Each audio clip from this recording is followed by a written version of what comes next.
So children, today we are going to learn about screw gauge. What is a screw gauge? How it is used? Why it is used? So screw gauge is used to measure diameter of fine wire. Diameter of fine wire, precisely. Screw gauge को screw gauge इसीलिए कहते हैं क्योंकि wires का जो thickness है, ये एक वायर है, इसकी थिकनेस स्टैंडर्ड तरीके से जिस क्वांटिटी में, जिस यूनिट में मेजर की जाती थी, रिप्रेजेंट की जाती थी, उसको हम बोलते थे गेज, है ना। अभी भी इतने गेज का वायर है.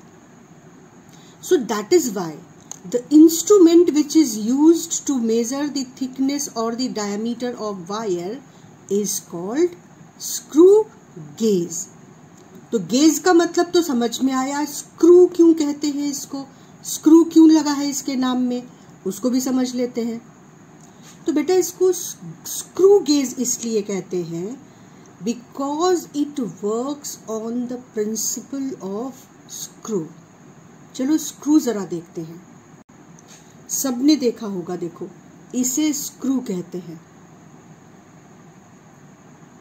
और इस स्क्रू में खास क्या होता है, देखो these threads, can you see the threads? ये जो थ्रेड्स कटे हैं ना स्क्रू पर, ये बहुत प्रिसाइसली काटे जाते हैं. when this thread, this screw moves in its nut, जिसमें इसे फिट करते हैं उसे क्या बोलते हैं, नट. तो जब ये स्क्रू इस नट में फिट करते हैं ना, तो इसको क्या करते हैं, घुमाते हैं. अब इस स्क्रू में जैसे थ्रेड है, बिल्कुल वैसे ही उसी मेजरमेंट के थ्रेड इस नट के अंदर भी हैं. ठीक है. जब हम इसको इसके अंदर डालते हैं, तुमने देखा होगा ड्रिल करने के बाद जो ड्रिल वाले भैया हैं वो इसको इस तरह से घुमाते हैं. When you rotate the screw, actually क्या होता है कि जब हम इस स्क्रू को रोटेट करते हैं ना, तो ये स्क्रू घूमता भी है और आगे की ओर इस नट में बढ़ता भी है. When we rotate this screw, ये घूमता भी है और आगे भी बढ़ता है. इसको घुमाया तो ये घूम भी रहा है और आगे भी बढ़ रहा है. तो जब इस स्क्रू को एक कंप्लीट रोटेशन देते हैं, तो ये इस नट के अंदर इतनी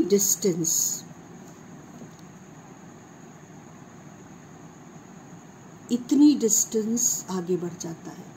जब हम इसको एक कंप्लीट रोटेशन देते हैं, तो स्क्रू अपने नट के अंदर दो थ्रेड्स के बीच जितनी ये डिस्टेंस है, इतनी डिस्टेंस आगे बढ़ जाता है.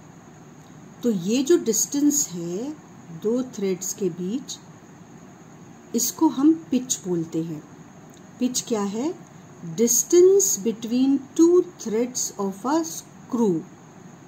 और पिच की दूसरी डेफिनेशन या दूसरी पहचान क्या है, pitch is that small distance moved by the screw in forward direction, और अगर उल्टा रोटेट करें तो रिवर्स डायरेक्शन, when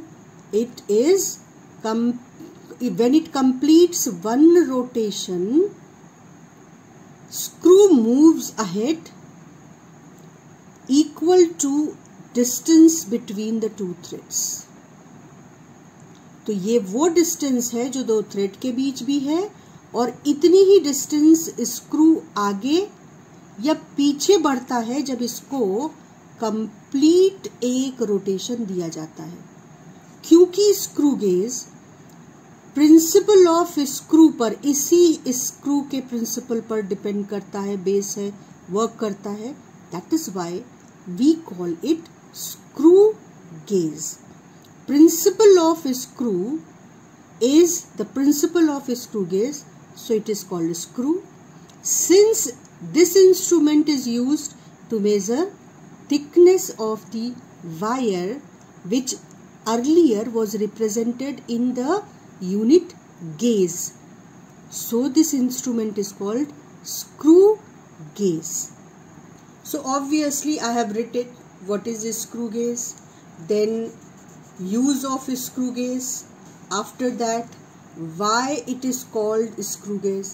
ठीक है, ये दोनों रीजंस भी मैंने नोट्स में लिखे हैं. You are suppose to write notes in your own hand writing.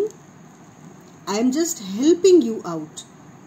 और ये जो मैंने बताया कि एक स्क्रू को कैसे एक रोटेशन देने पर वो पिच के इक्वल या दो थ्रेड्स के बीच की डिस्टेंस के इक्वल डिस्टेंस आगे या पीछे बढ़ता है, that is principle of screw. और इसीलिए इसको कहते हैं स्क्रू गेज. ठीक है, अब आ जाते हैं स्क्रू गेज पर, अपने इंस्ट्रूमेंट पर. ये है हमारा स्क्रू गेज. इसको अच्छी तरह से समझने के लिए इसको पूरा खोल देते हैं. इसको इस तरीके से anti clockwise if you rotate, you will take this circular hollow cylinder completely out of this sleek cylinder inside this hollow cylinder. So here are two parts of our screw gauge. Introduce होते हैं इनसे. This is U-shaped frame. Simplest part है, इसको पहले समझ लेते हैं. U-shaped frame. After that, this small projection coming out of this frame, this small projection coming out of the frame is called stud. ठीक, अब ये जो सिलेंडर है, this cylinder is called sleeve. This cylinder over which this scale is formed, this is called sleeve. तो कितने part हमने समझे? sleeve, U-shaped frame and small projection known as stud. Now can you see the threads inside this cylinder? हल्का हल्का दिख रहे होंगे threads. तो ये जो थ्रेड्स हैं ये किस में बने हुए हैं? ये जो स्लीव है ना, ये एक्चुअली नट की तरह एक्ट करेगा. और ये जो अंदर थ्रेड्स बने हुए हैं ये हमारे उस स्क्रू के लिए हैं जो अब हम समझने जा रहे हैं. तो सबसे पहले इस पार्ट को देखते हैं. ये जो फ्लैट पार्ट है ना, ये हमारा स्क्रू है. इसका ये जो फ्लैट पार्ट है, दिस इज कॉल्ड स्पिंडल. ठीक, ये लैंग्वेज हमको न्यूमेरिकल्स में मिलेगी. So it is necessary to get introduced with these quantities or the terms. After that you see these threads marked here. Let me focus this. Very fine threads here. See, very fine threads. See, ठीक, तो ये हमारा screw के threads हैं जो यहाँ है. और ये कहाँ फिट होंगे? अभी हमने थ्रेड्स दिखाए थे नट में या स्लीव में. ये स्क्रूज वहाँ जाकर फिट होंगे. और इन दो थ्रेड्स के बीच की डिस्टेंस पिच कहलाती है. जब ये स्क्रू एक कंप्लीट रोटेशन करेगा तो ये इतनी छोटी सी डिस्टेंस आगे या पीछे बढ़ेगा जो दो थ्रेड्स के बीच की डिस्टेंस है. ये इस तरीके से कैलिब्रेट किया जाता है, फॉर्म किया जाता है कि जब ये एक कंप्लीट रोटेशन करे तो ये इतनी छोटी सी डिस्टेंस आगे बढ़ता है या पीछे बढ़ता है. ठीक, तो ये है स्पिंडल, ये स्क्रू के थ्रेड्स हैं. अब इसको देखो. This is actually a cylinder which is covering the screw. और इस सिलेंडर के ऊपर भी तुमको स्केल दिख रही है, लाइंस दिख रही हैं. इसको हम बोलते हैं circular scale. Now this is used to be called as circular scale or sometime head scale or sometime thimble. तो ये जो सर्कुलर स्केल है इसको सर्कुलर स्केल भी बोलते हैं, हेड स्केल भी बोलते हैं और थिम्बल भी बोलते हैं। और इसके एकदम लास्ट में ये एक स्क्रू टाइप है, ये जो पार्ट है इसको बोलते हैं ratchet. This part is ratchet. और इसका काम क्या है? जब कभी भी हम स्क्रू गेज को मेजरमेंट के लिए यूज करेंगे तो हम स्क्रू को नट के अंदर या बाहर आगे बढ़ाने के लिए या पीछे बढ़ाने के लिए इस रैचेट को पकड़कर उसे आगे या पीछे बढ़ाएंगे। जब हम इसे क्लॉकवाइज घुमाएंगे तो स्क्रू आगे बढ़ेगा, जब हम इसे एंटी क्लॉकवाइज घुमाएंगे तो स्क्रू पीछे घूमेगा, पीछे हटेगा। ठीक, तो अब हम इसके सारे पार्ट्स स्क्रू गेज के जान चुके हैं। स्लीव पे जो स्केल है उसे मेन स्केल बोलते हैं, ये मूव नहीं करती। और ये जो स्क्रू है ये अंदर या बाहर होता है और इसको देखो रैचेट को यूज करके मैं घुमा रही हूँ, ये अंदर और बाहर होता है। और अगर तुम ध्यान से देखो तो सर्कुलर स्केल इस मेन स्केल पे या स्लीव पे आगे या पीछे मूव करता है। और जब हम इसको क्लॉकवाइज मूवमेंट देंगे, इसको हम क्लॉकवाइज मूवमेंट देंगे, let me take it to 20th division जो यहाँ दिख रहा है हमको, देखो स्केल पे 20 दिख रहा है, हमने इसको 20 पे कर दिया।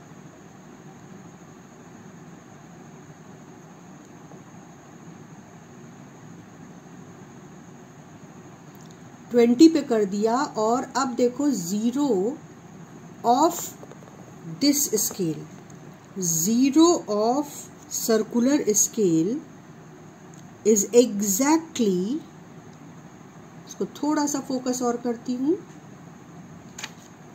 और अभी देखो तुम, ये सर्कुलर स्केल पे 0 है और यहाँ इस लाइन को देखो, ये लाइन हॉरिजॉन्टल लाइन, इसको बोलते हैं रेफरेंस लाइन और बेस लाइन। ये जो 0 है ये इस समय बेस लाइन पर है, ठीक है, और ये तुमको 2 दिख रहा है। अब देखो अगर मैं इसको एक कंप्लीट रोटेशन दूं तो इसका मतलब क्या है कि मैंने 0 को इस रेफरेंस लाइन से क्लॉकवाइज घुमाना शुरू किया तो 0 कहाँ से चलना शुरू हुआ, घूमना शुरू हुआ इस रेफरेंस लाइन से। और जब ये 0 घूमकर वापस बेस लाइन पर या रेफरेंस लाइन पर आ जाएगा तो हम कहेंगे एक कंप्लीट रोटेशन हो गया। ये देखो, ये एक कंप्लीट रोटेशन हो गया। और एक कंप्लीट रोटेशन में ये 2 पूरा दिख रहा था, अभी ये इसका कुछ पार्ट नहीं दिख रहा है। इसको फिर से देखो, ये रेफरेंस लाइन है, ये लाइन जो नीचे की ओर है ये डिवीजन तुम्हें दिख रहा है। अब मैं इसे कंप्लीट रोटेशन दूंगी। 0 को मैंने रेफरेंस लाइन से चलाना शुरू किया और ये 0 जब वापस आ जाएगा रेफरेंस लाइन पर, ये देखो, तो जब मैंने इसको क्लॉकवाइज घुमाया तो ये स्क्रू जो है ना वो इस स्लीव के अंदर, इस मेन स्केल को जिसे हम नट कह रहे हैं इसके अंदर आगे बढ़ गया। और तुम देखो 2 का कुछ और हिस्सा कवर हो गया। और ये कितना आगे बढ़ा ये जानते हो? ये इस छोटे से लाइन, ये देखो एक लंबी लाइन दिख रही है तुम्हें, ये लंबी लाइंस दिख रही हैं जो रेफरेंस लाइन के ऊपर बनी हुई हैं। और ये जो रेफरेंस लाइन के ऊपर बनी हुई हैं ये बिल्कुल हमारा पुराना स्केल है जो हमारे पेंसिल बॉक्स में है। एक छोटी सी डिवीजन इसकी 1 मिलीमीटर की है, लेकिन ये जो नीचे एक लाइन बनी है ये एक्चुअली इस ऊपर वाली लाइन को इक्वल पार्ट्स में बांट रही है। तो अगर मैं कहूँ कि इस लाइन और इस लाइन के बीच में ये छोटा सा डिस्टेंस कितना है तो ये है 1 मिलीमीटर। ये लाइन 1 मिलीमीटर को इक्वल हाफ में बांट रही है। तो ये जो छोटा सा पार्ट है ना, इस नीचे वाली लाइन और इस ऊपर वाली लाइन के बीच ये छोटा सा डिस्टेंस, ये है 1/2 मिलीमीटर यानी ½ मिलीमीटर। अगर तुम बहुत ध्यान से देखो तो इस स्क्रू गेज में जब मैं इसे एक रोटेशन देती हूँ तो ये इस 1/2 मिलीमीटर के बराबर आगे बढ़ जाता है। कैसे देखो, can you see this line, ये जो 2 वाली लाइन दिख रही है ऊपर तुम्हें रेफरेंस लेवल पर ऊपर की ओर, इस पे 2 लिखा हुआ दिख रहा है तुम्हें, और नीचे ये जो लाइन है ये इस छोटे से डिवीज़न को 1 मिलीमीटर के डिवीज़न को कितने हिस्सों में बांट रही है, 2 इक्वल हिस्सों में। इधर का हिस्सा 1 मिलीमीटर और इधर का हिस्सा भी 1 मिलीमीटर। तो जब मैं इस सर्कुलर स्केल को एक कंप्लीट रोटेशन दूंगी तो ये इतनी डिस्टेंस कवर कर लेगा, इतनी डिस्टेंस, ये 1/2 मिलीमीटर के बराबर डिस्टेंस, ये जो नीचे वाली डिस्टेंस है ना 1/2 मिलीमीटर, इतनी डिस्टेंस ये कवर कर लेगा। देखो 0 को मैंने रेफरेंस लेवल से चलाना शुरू किया है, ध्यान से देखो कि हमारा 0 रेफरेंस लेवल पर है, और अब मैं इसको एक पूरा रोटेशन दे देती हूँ।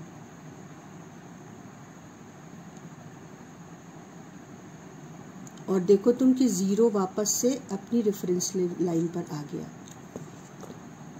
0 वापस से रेफरेंस लाइन पर आ गया है, और अब ये जो छोटी वाली लाइन है ना पूरी ढक गई, यानी ये कितना पीछे चल गया। इसको मैं अगर एंटी क्लॉकवाइज घुमाऊं, देखो ये 0 है, मैं इसे एंटी क्लॉकवाइज घुमाऊंगी एक चक्कर तो ये उतना ही पीछे चला जाएगा जितना अभी ये आगे चला था। ये देखो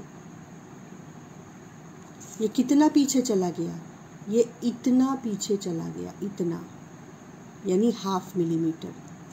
अगर मैं इसको एक पूरा रोटेशन दूं तो ये 1/2 मिलीमीटर फिर से आगे चला जाएगा। तो आई थिंक कि सबको ये क्लियर हो रहा है कि ये कैसे क्लॉकवाइज घुमाने पर 1/2 मिलीमीटर आगे बढ़ रहा है और एंटी क्लॉकवाइज एक रोटेशन देने पर 1/2 मिलीमीटर पीछे बढ़ रहा है।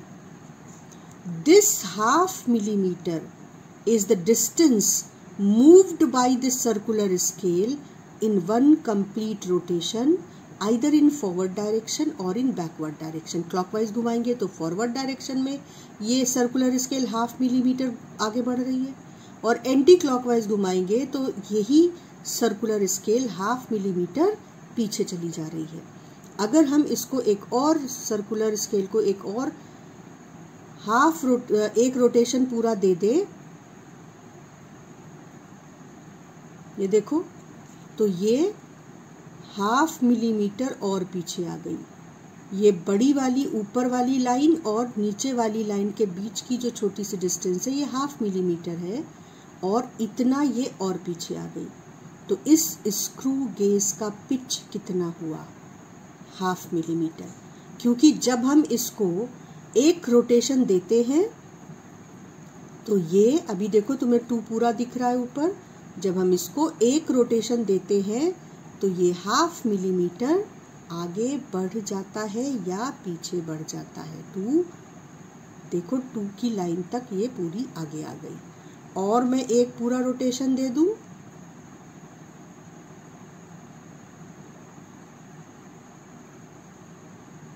तो ये 1/2 मिलीमीटर और आगे बढ़ गया, यहाँ पर ये लाइन भी कवर हो गई। अगर मैं और इसे एक रोटेशन पूरा दे दूं तो ये जो तुमको ये ऊपर वाली बड़ी वाली लाइन दिख रही है ये 1/2 मिलीमीटर आगे है, ये छोटा सा लाइन 1/2 मिलीमीटर है, और ये इस तक पहुंच जाएगा सर्कुलर स्केल। देखो तो आई थिंक कि सबको ही अब पिच का जो कॉन्सेप्ट है वो समझ आ रहा है। देखो आगे बढ़कर उस बड़ी लाइन को ऊपर वाली कवर कर लिया इसने, ठीक। तो अब हम पिच को डिफाइन करने के लिए रेडी हैं। So pitch is that distance which is moved by screw in one complete rotation, and this distance which is called pitch remains constant. This is principle of screw gauge. Do you remember in vernier callipers 1 main scale division minus 1 vernier scale division was named as vernier constant, and that was the principle of vernier calipers, that difference between one division of main scale and one division of vernier scale remains constant. That was least count also, and that was principle of screw gauge also. Here distance moved by the screw in one complete rotation is called pitch, and that remains constant. दो thread के बीच की जो distance है, एक rotation में screw हमेशा उतनी ही distance आगे या पीछे बढ़ेगा, and that will be named as pitch and that will remains constant. एक रोटेशन पर हमेशा पिच के इक्वल डिस्टेंस ही स्क्रू आगे या पीछे बढ़ेगा। So this is principle of screw gauge. Whenever anybody asks you what is principle of screw gauge, you will tell this point as a principle of screw gauge. Got this point? और अब हम लोगों ने इसका structure भी अच्छे से समझ लिया है।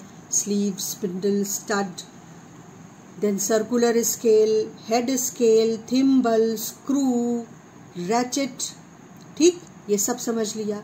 अब हम रेडी हैं लीस्ट काउंट कैलकुलेशन के लिए। तुम्हें पता है कि किसी भी एपरेटस को यूज करने के लिए हमें यह पता होना चाहिए कि वो सबसे छोटी डिस्टेंस कौन सी है, which that apparatus can measure accurately, precisely, and that minimum measurement which an instrument can take accurately is called least count. So now we are ready to find least count and that is very interesting. ध्यान से समझना इस बात को। हम फिर से focus करेंगे अपने apparatus पर। Now carefully understand, this is main scale और इसका एक डिवीजन, ये ऊपर वाला, ये 1 मिलीमीटर है, जो नॉर्मल स्केल हम अपने पास रखते हैं। क्योंकि इस 1 मिलीमीटर को ये नीचे वाली लाइन इक्वल हाफ्स में बांट रही है, तो इसका ये छोटा सा लेंथ 1/2 मिलीमीटर और ये छोटा सा लेंथ भी 1/2 मिलीमीटर। इसको मैं इसी में मार्क करके दिखा रही हूँ। तो ये देखो, ये जो रेड पार्ट है ये 1/2 मिलीमीटर और ये ग्रीन पार्ट 1/2 मिलीमीटर। तो ऊपर वाली जो 1 मिलीमीटर की डिवीज़न है वो 1/2 मिलीमीटर में स्लीव पर डिवाइडेड है। तो स्लीव पे एक डिवीज़न कितनी बड़ी है? 1/2 मिलीमीटर। ये बात समझ आ रही है सबको कि स्लीव पर 1 small division is this red part और this green part. This is 1/2 millimetre because 1 millimetre is divided in 2 halves by this line. Now just look at this 5 mark, ठीक है, ये 5 मार्क है, दिख रहा है। और ये जो लाइन है ना, ये छोटा सा पार्ट है, ये रेड शेडेड एरिया, देखो ये रेड शेडेड एरिया, ठीक। और ये देखो जीरो कहाँ पर है?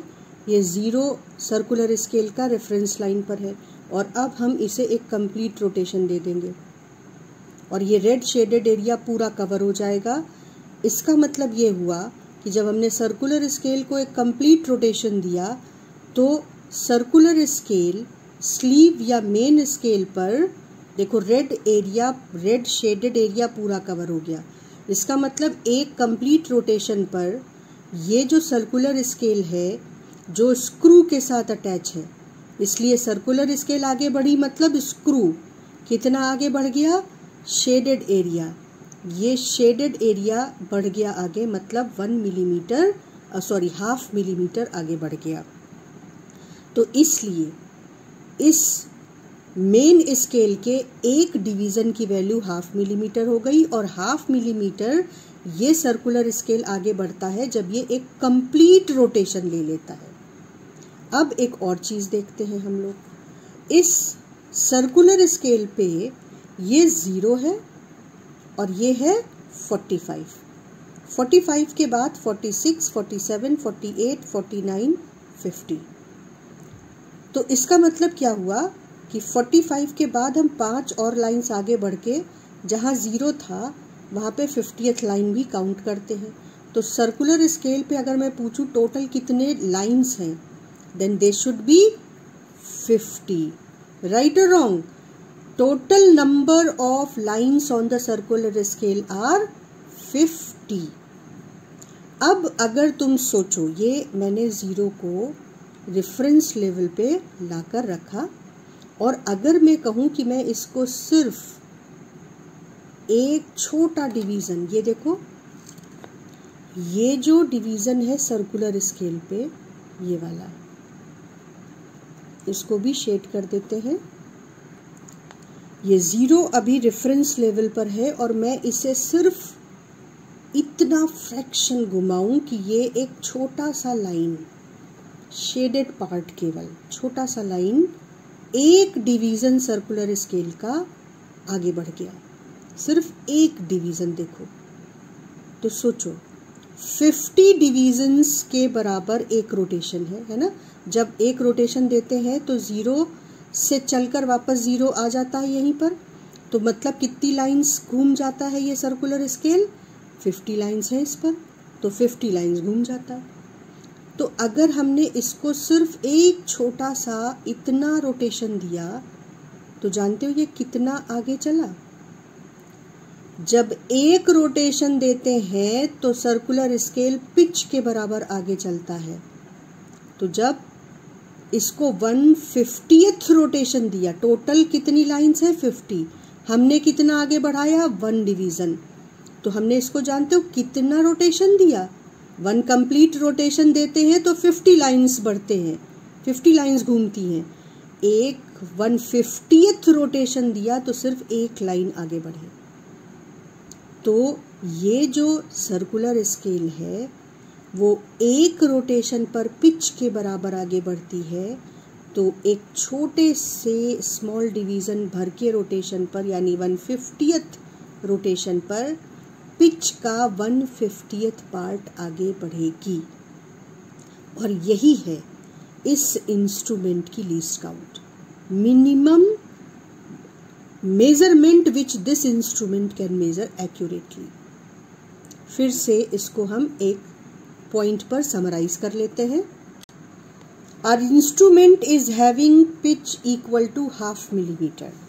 This is 1/2 millimeter. This length is 1/2 millimeter.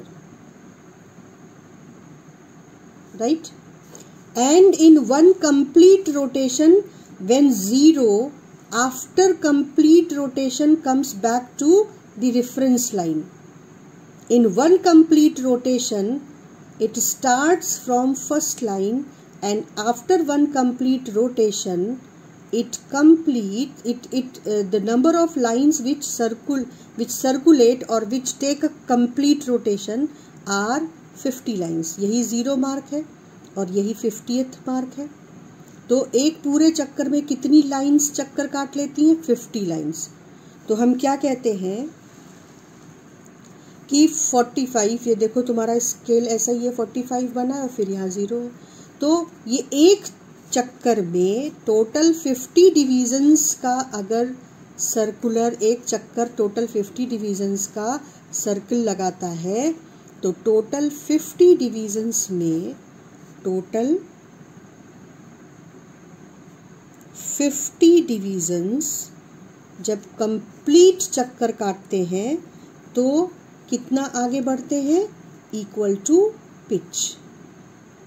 Screw कितना आगे बढ़ता है? Equal to pitch, and we have seen it is 1/2 millimeter. ठीक, तो जब एक 1/50th, एक डिवीजन कितना टोटल है? 50 डिवीजन्स, तो एक डिवीजन कितना बड़ा कहलाता है? 1/50th। तो 1/50th इसको बेस लाइन से 1/50th पार्ट अगर हमने 0 को आगे रोटेट किया, तो ये जो सर्कुलर स्केल की एज है या स्क्रू है वो कितना आगे बढ़ेगा? इन 1/50th रोटेशन। कंप्लीट रोटेशन नहीं, कितना? 1/50th rotation. In 1/50th rotation, screw moves pitch upon 50. Pitch का 50th पार्ट आगे बढ़ता है, और पिच कितनी है? 1/2 millimeter या 0.5 millimeter. तो इसका 50th पार्ट कितना हो जाएगा? इसका 50th पार्ट हो जाएगा 0.01 millimetre. You can calculate it. और ये जो डिवीज़न, ये जो वैल्यू आई, यही है हमारा लीस्ट काउंट. यही है वो सबसे छोटी वैल्यू जो हमारा स्क्रू गेज एक्यूरेटली मेज़र कर सकता है. कुछ बात समझ में आ रही है? इसको एक बार फिर से लिखते हैं वापस से. Pitch upon 50. जब हम इस स्क्रू को, इस सर्कुलर स्केल या स्क्रू को एक डिवीज़न के बराबर फ्रैक्शन, जरा सा रोटेशन देते हैं, तो ये जो स्क्रू है या ये जो सर्कुलर स्केल है, ये कितनी आगे बढ़ी? Pitch upon 50. 50 क्या है? 50 है number of lines on the circular scale, number of divisions on the circular scale. And I said that this is the least count of this screw gauge. यही वो सबसे छोटा नंबर है, सबसे छोटी लेंथ है जो हमारा स्क्रू गेज सही मेज़र कर सकता है. तो this distance, smallest distance which a screw gauge can measure is pitch upon number of divisions on circular scale.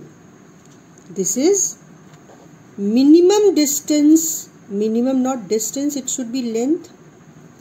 This is minimum length which a screw gauge can measure, which my screw gauge, which we are using, minimum length is pitch upon number of divisions on circular scale. And this is least count of our screw gauge.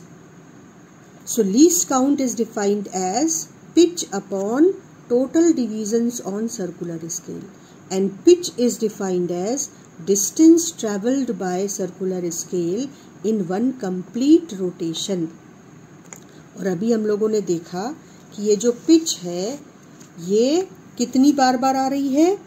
एक division तुम्हारे main scale का जितना read कर रहा है. Main scale में ऊपर ये 1 मिलीमीटर वाले लाइंस हैं, ये 0 है, ये है 1 मिलीमीटर, ये है 2 मिलीमीटर, ये है 3 millimetre, this one is 4th millimetre, ये 5th मिलीमीटर. तो ऊपर वाली जो बड़ी लाइंस हैं, ये एक लाइन के बीच की, दो लाइंस के बीच की डिस्टेंस कितनी है? 0 से 1 मिलीमीटर, यानी 1 millimetre.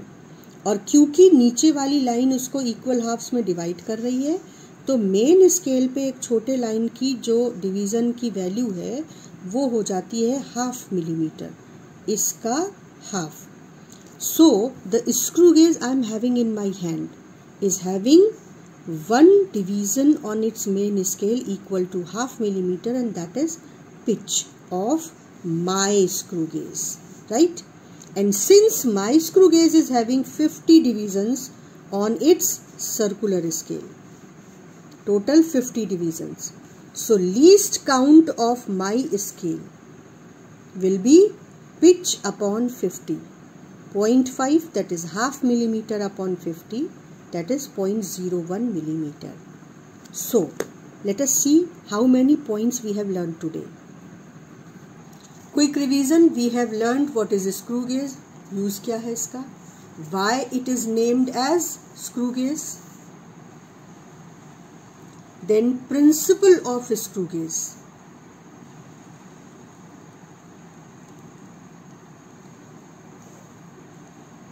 the distance between two threads is the distance moved by the screw in forward or backward direction, and that remains constant, and it is known as pitch.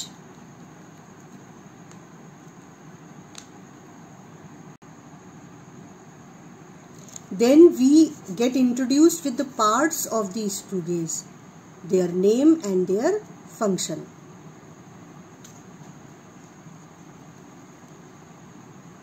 And then we found the least count of the screw gauge.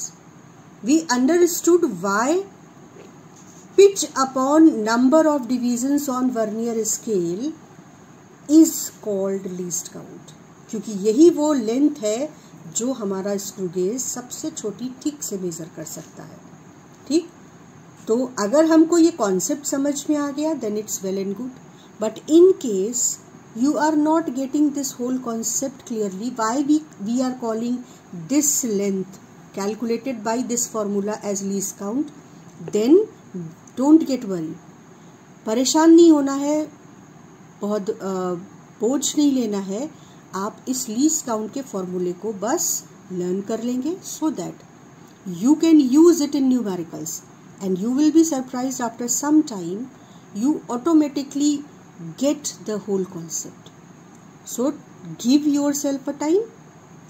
जहाँ पे problem आ रही है वहाँ पर load नहीं लेना है, बहुत प्रेशर नहीं डालना है खुद पे, उतना पॉइंट फोकस करना है जो हमको फाइनली क्वेश्चन सॉल्व करने के लिए ज़रूरी है. I have explained you the whole phenomena behind the least count and why it's screw gauge, but the point which you are getting comfortably, take it only.